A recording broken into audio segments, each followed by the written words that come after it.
Y aura-t-il encore Washington C13? Je commence à me poser des questions et je commence à un peu douter.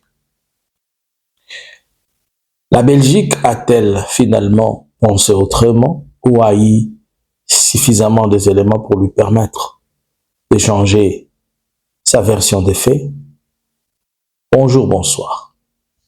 Nous, c'est Analysons Congo. Nous vous saluons de partout où vous êtes en train de nous suivre. Nous vous demandons, s'il vous plaît, likez, partagez, abonnez-vous et restez connectés sur Analysons Congo. Nous sommes une chaîne d'analyse. Nous analysons au quotidien et nous essayons de faire comprendre mieux ce qui se passe au travers la diplomatie congolaise ainsi que sa politique. Nous sommes aujourd'hui les 6 du mois de novembre 2025. Le président de la République était à Doha. Aujourd'hui, on le signale au Brésil. Et je vous avais annoncé il y a de cela une semaine qu'il serait au Brésil lorsque j'étais en train de parler des conditions dans lesquelles les ambassades se retrouvent. Mais aujourd'hui, nous apprenons que finalement, il est arrivé au Brésil. Il y a un sommet, ils vont parler du climat là-bas. Et comme la RDC a toujours été présentée en pays solution, et il y a aussi la deuxième plus grande forêt du monde, on espère que les choses vont se dire favorablement. Mais toute la question, comment est-il sorti de Doha sans pour autant avoir eu une signature? C'est-à-dire sans que le gouvernement congolais ne signe un accord de paix avec l'AFC-Bar M23. Alors que nous étions tous et nous savions tous que c'est Doha qui sera la porte de Washington. Mais hélas, jusqu'à ce moment-ci, aujourd'hui nous sommes le jeudi, je m'excuse de l'heure, je ne sais pas laquelle, quelle heure, il fait quelle heure chez vous. Mais jusqu'à aujourd'hui, il n'y a pas de signature. S'il n'y a pas de signature jusqu'à aujourd'hui, c'est pourquoi n'ont-ils pas signé? Et s'il n'y a pas de signature jusqu'à aujourd'hui, est-ce que Washington est encore possible? Vont-ils partir à Washington partiellement, c'est-à-dire avec une moitié signature, ou bien vont-ils partir à Washington avec seulement des garanties, des engagements de X, Y? Selon plusieurs sources, il y a beaucoup de points de divergence entre eux, c'est-à-dire entre l'AFC-Bar M23 et le gouvernement congolais. Parmi tant d'autres, la restauration de l'autorité de l'État. C'est un point qui crée beaucoup de divergences. Pour l'AFC-Bar M23, la restauration de l'autorité de l'État partira de l'Est vers l'Ouest. Pour Kinshasa, la restauration de l'autorité de l'État partira de l'Ouest vers l'Est. Cela veut dire que de l'Est vers l'Ouest, l'AFC-Bar M23 dit que c'est elle qui doit restaurer les institutions, parmi lesquelles nous avons l'armée, la sécurité. Vous comprenez? Et aujourd'hui, l'AFC a démontré qu'il est capable de gérer à mieux le territoire qu'il occupe. Si vous comparez l'administration ou la gestion de l'AFC-Bar M23 et celle du gouvernement, il n'y a pas photo. Les uns sont travailleurs, à l'Est, les gens travaillent, à l'Ouest, les gens s'amusent. À l'Est, ils ont une bonne sécurité, à l'Ouest, l'armée est toujours soupçonnée, arrêtée, elle est faible, elle fuit face à l'ennemi. À l'Est, on essaye de démontrer, parce que jusque-là, nous n'avons pas encore vécu ce que leur justice est capable de faire, mais on essaie de démontrer une justice aussi transparente. On essaie de démontrer qu'on peut faire de la justice avec le dernier recrutement de magistrats un pilier important. Alors que Kinshasa, depuis, on connaît. Kinshasa est caractérisé par des détournements. et la corruption. On dit qu'à la partie Est, on n'a pas encore parlé de détournement et de la corruption. Bon, est-ce que c'est puisqu'ils n'ont pas des banques? Est-ce qu'ils n'ont pas accès à l'argent? C'est faux. Ils ont accès à l'argent puisqu'ils font payer des taxes. Alors, déjà, ces points de divergence-là, ça crée trop. Et il y a d'autres points tels que Félix veut être encore en 2028. Est-ce qu'il a suffisamment donné des garanties qu'il va y avoir des élections sans lui? Va-t-il vraiment partager avec les autres? Connaissant que Félix est quelqu'un qui dit et après il change. Alors maintenant, moi je suis en train de me situer ici. Ils n'ont pas eu la signature. Que vont-ils aller faire à Washington? Est-ce que Donald Trump a juste besoin de sa photo? Il a besoin de présenter à l'humanité tout entière que j'ai amené les deux garçons à table et qu'ils ont signé? Oui, ça fait aussi une des stratégies de soft power de lui-même. Il veut vendre ça. La réalité, nous vous l'avons expliqué dans tous les sens. Qu'est-ce qui va se passer? Laissons battre le cœur et on va suivre après. Une sortie médiatique hier. Par rapport à tout ce que je suis en train de vous dire là, moi je commence à douter de la rencontre entre Kagame et Félix le 13. Je commence à douter de ça. Nous sommes les 6. Il ne reste qu'une semaine. Bon, tout est possible. Mais est-ce qu'à cette allure, s'ils ne s'attendent pas, que vont-ils faire? À cette allure, s'ils ne s'attendent pas, que vont-ils faire? Vont-ils continuer à se parler sans qu'il y ait un accord? Wait and see. Alors, dans une sortie médiatique qui est devenue trop virale, une interview parlementaire, une interview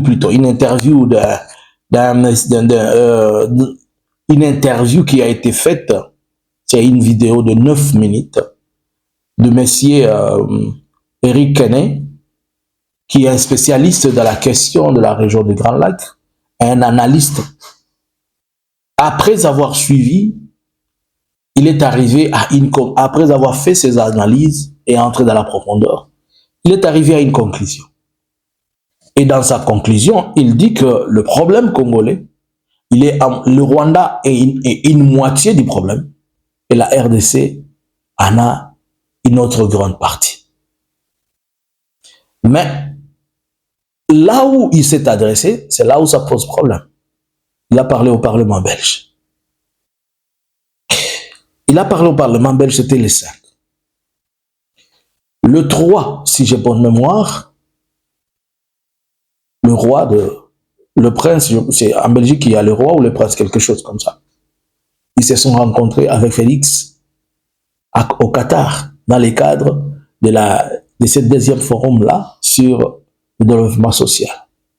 Ils ont discuté et le monsieur a dit qu'il accompagnait surtout dans la question liée à l'humanitaire. Mais ceux qui se sont dit, eux et celles connaissent puisque le média n'en parle pas et ils n'ont pas eu accès à certaines choses. Mais voilà que au Parlement belge, on se permet maintenant de bien redresser la situation. Est-ce que la Belgique a changé? Ou la Belgique a maintenant bien compris? Ou la Belgique a maîtrisé la situation? Parce qu'au début, toutes les condamnations pleuvaient sur le Rwanda. Et la RDC, c'est la Belgique qui semblait faire son lot.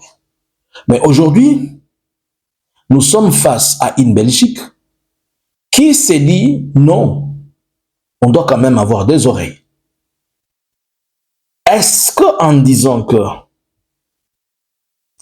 les conflits n'est pas totalement Congo, n'est pas totalement, et la guerre n'est pas l'apanage total du Rwanda, ils essaient de mettre en cause le narratif de Félix et surtout dissoudre et stopper ces discours, le Rwanda nous agresse. Je ne sais pas. Qu'est-ce que vous pensez?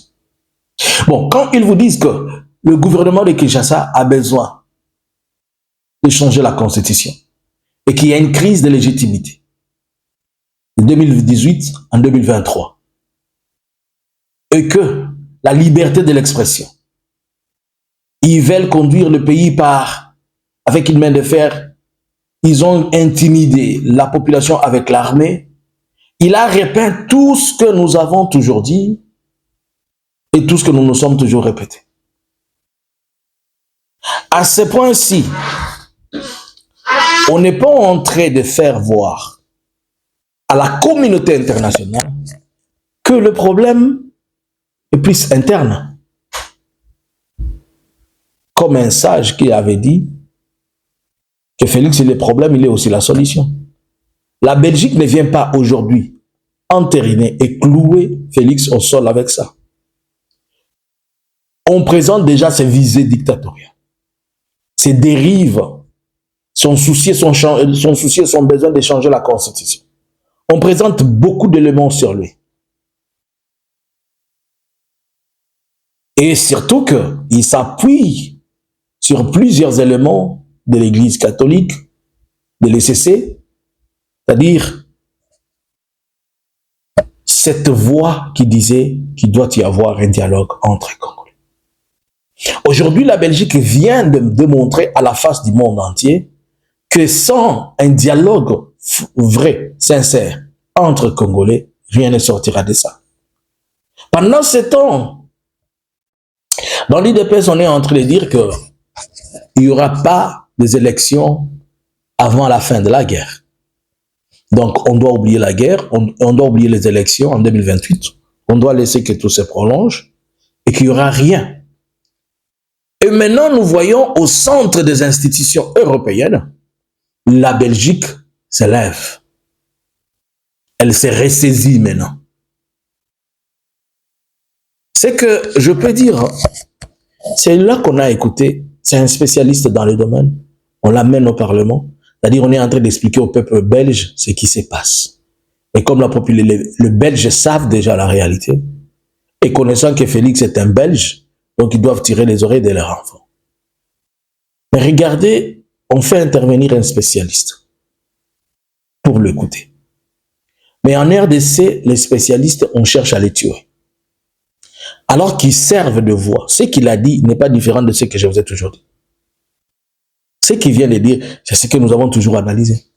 Mais nos gouvernements, mon gouvernement, il cherche comment à me trouver, m'arrêter, m'abattre par plusieurs moyens. Au lieu d'avoir d'abord eu le temps d'écouter. Puisque le monsieur là, on l'a écouté. Hein? Il a pris son papier, il a pris son assessment, il vous a dit, c'est ça le problème, ça. Mais vous, là, vous êtes en train de chercher comment les localiser pour me tuer. Et m'arrêter. Alors, si on dit que le Rwanda a sa part de responsabilité et le Congo a la part de responsabilité. Donc, la RDC doit répondre aux besoins du Rwanda. On n'a pas dit ici que le Rwanda est un problème. On a dit que le Rwanda a sa part de responsabilité dans ses visions expansionnistes, dans ses soucis. Bon.